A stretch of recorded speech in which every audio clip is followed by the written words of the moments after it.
Hello everybody, I'm Seth Panman. Welcome to 127th Street in Harlem. It's the People's Film Festival today.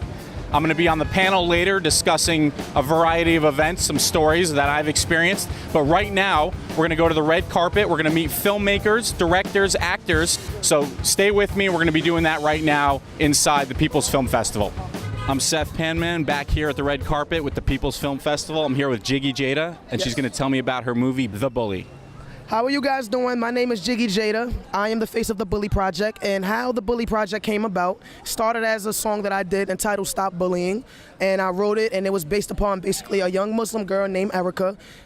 Actually, that's how it starts. Little Erica, first year in America, but everybody's prejudice keeps calling her terrorist. And then when my director heard it and my mom heard it, we decided to come together and create a film, which is all independent, it's all our own. I'm never gonna stop. I'm never gonna stop until somebody saves these children, so.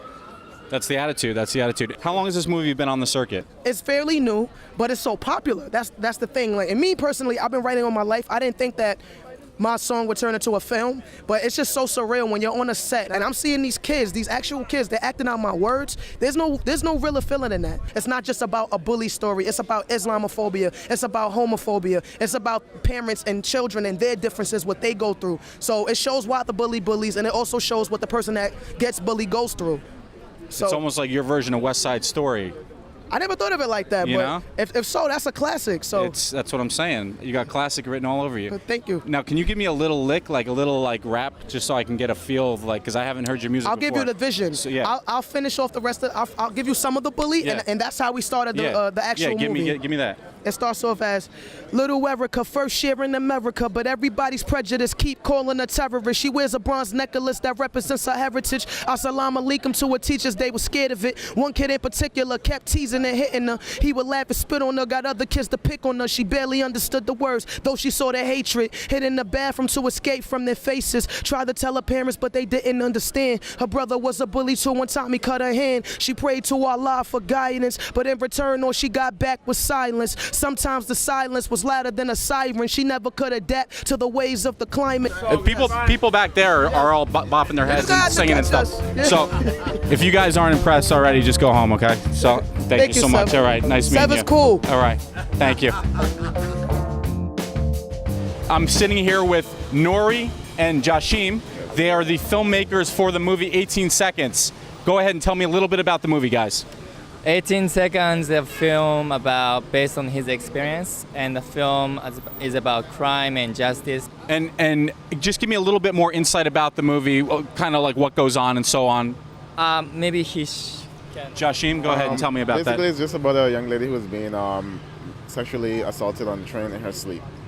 Okay. And you know, the purpose of the video was to bring aware that police are not doing what they're supposed to do when crime is brought to their attention. So the young lady was sleeping on the train, yes. And somebody molested her. Yes, a stranger. And nobody was there to do anything about it. Even when it was reported, nobody did anything. Now, how did you capture that footage? Is this real footage? Real footage. How did you capture that footage? Via cell phone. Via cell phone? Yes. And was it you that caught the footage? Yes, I did. You filmed it? Yes, I did. And what time of day was this? This was about 3:30, 4 o'clock in the morning. I was on my way home. Okay, so early in the morning. Yes. It's not the typical thing you see on the train every day. At all. Okay, I don't want people to think that when you ride the subway, this is what you're going to get. Right? This doesn't come with your Metro card. Okay, I got you. Well, we're going to check it out. Okay. All right, pleasure. Thanks so much. Yeah. All right, take care. Thanks.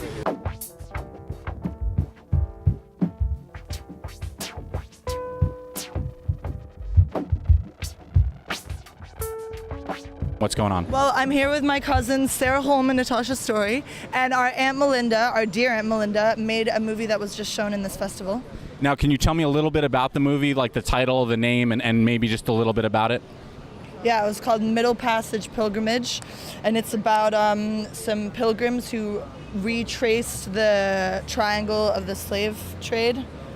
We had the beginning interview with your niece, right? Okay. So we just wanted to get the follow-up. I wanted to know a little bit more about you and what your movie was about.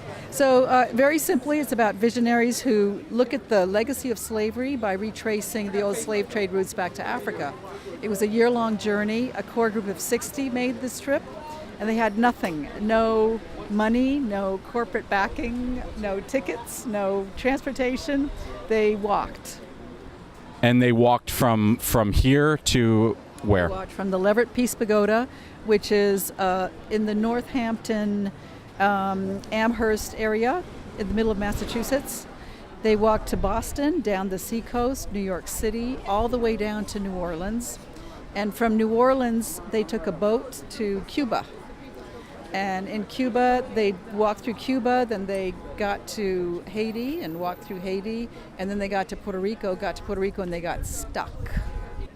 But a few hardy souls stepped out on faith, made it all the way down to Brazil, knowing or hoping to find passage across. That's all I'm telling you. You'll have to go to the Mount Vernon Film Festival to see the rest of it. If you're not already impressed, I don't know what to say. Thank you. Go.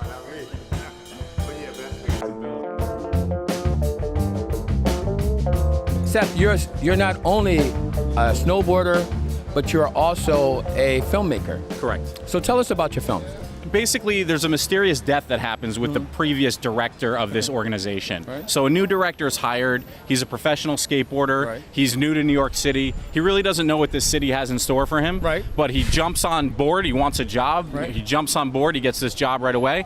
And he's in with this organization where these mysterious deaths start happening. Right. And there's some food poisoning element, or at least we lead the audience to believe there is. Wow. But there's really a deeper picture going on. Right. And it involves a beautiful woman and of course some it does. religious aspects. I mean, these are all favorite things of mine, you know, religion, beautiful women, poisoning, you know, stay away from street meat. Right, and right. that's it, you know. So I don't want to give too much more away, but that's pretty much it in a nutshell. Wow. So look for it. It's going to be Poisoning New York when it comes out. You heard it here first at the People's Film Festival. Thank you. No, thank you.